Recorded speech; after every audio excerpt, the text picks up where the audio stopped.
Okay, so I just want to do a quick little video on permutations with repetition because I don't want to brush over that, and we really need to look at it before we talk about binomial probabilities or Bernoulli's experiment. So permutation with repetition is when you're ordering letters or numbers or whatever it is that you're ordering, and you can't distinguish between members of the pieces you're ordering. Like, for instance, a phone number, a 7-digit phone number that might have,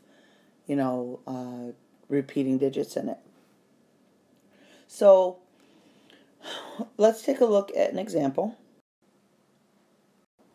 Okay, so in this example, how many different 3-letter words can you form from the letters in the word bid? This is like what we were doing before, where you can arrange them. You can actually have 6 different permutations, if you will, because each letter can be distinguished from the next letter. And so it's easy to discern the 6 possible patterns. And as a permutation of 3 things, 3 at a time, that's 3 times 2 times 1, which is 6. Now, I'm going to change the word to bib, B-I-B. And the problem is the B's are not distinguishable. If I were to make them distinguishable by making one of them blue and one of them red, then I could go through the same pattern that I did over here and create 2 more, or another pattern using 2 B's and 1 I. Or I could put the I first, whoops, and then do that. Or I could do that. Or I could do this.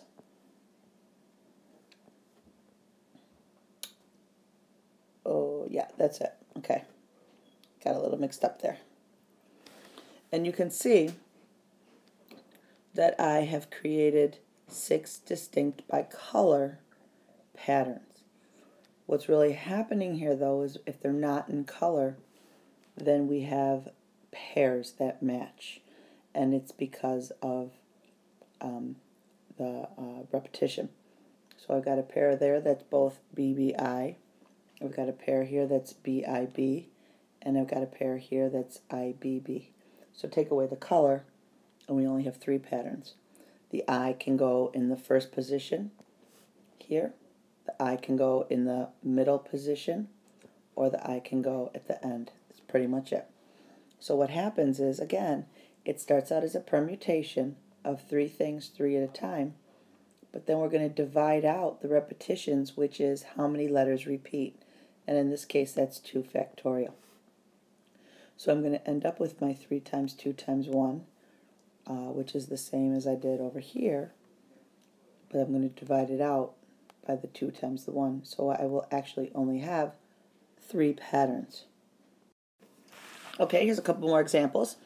I'm looking at how many different 6-letter words I can form from the letters of the word screen, and then banana, and then peeped. Keep in mind that because it's 6-letter words and I'm using all of them, they are all going to begin as permutations of 6 things, 6 at a time, which it's easier to write as 6 factorial. So we're going to take the number of letters in the word and write it as that many letters factorial. That's the permutation. Then I'm going to divide out any repeating letters as a factorial.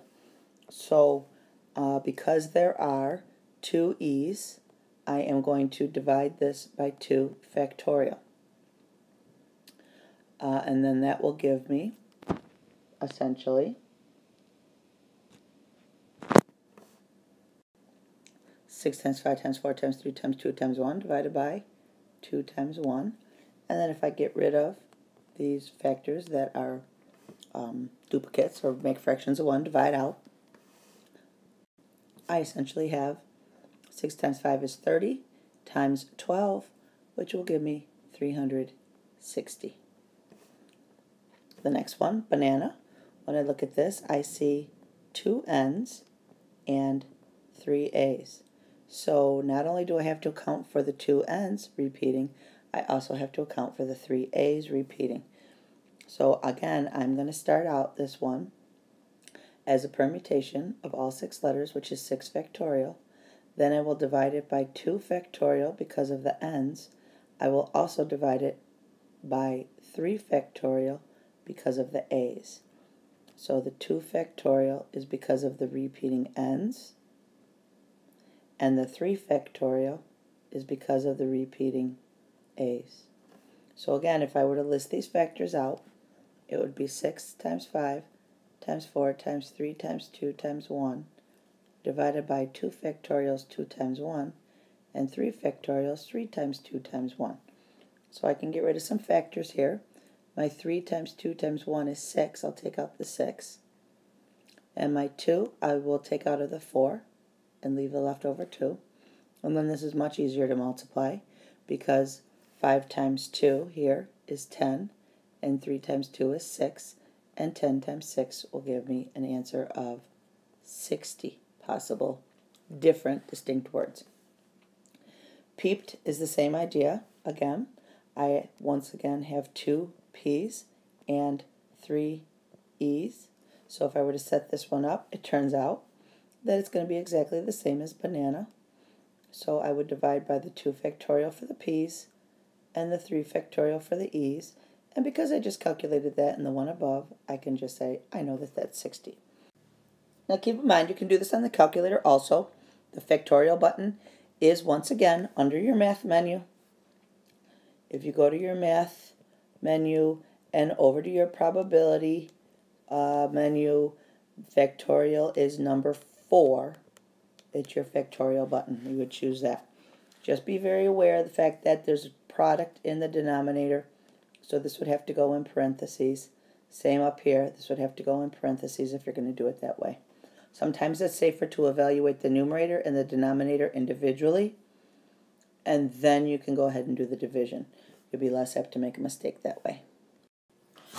Okay, so now I'm going to give you the word Tennessee, and I want you to pause the video and see if you can come up with the correct number of permutations. Tennessee has 4, 5, 6, 7, 8, 9 letters in it, and I want you to use all the letters. How many distinct words can you use with the letters in the word Tennessee? So go ahead and pause, and then when you come back, the answer will be there for you. Okay, so Tennessee has 9 letters, obviously. 4 E's, those are the red. 2 N's, those are the blue. And 2 S's, underlined in green. And that's where the denominator factorials come from the repeats. And so what I have here are the factors all written out for that, because I actually don't have a calculator handy. So once I divide all these denominator factors into the numerator, I end up with 9 times 4 times 7 times 3 times 5, which is 3,780. Now, normally I wouldn't work it out like that, truly. I would just do it from here. And again, I would evaluate the numerator and then evaluate the denominator, do my division. But I didn't have a calculator handy, so I did it the long way. I used my phone for the last thing, in case you were wondering. I did not do that in my head. All right, we'll see you guys in class.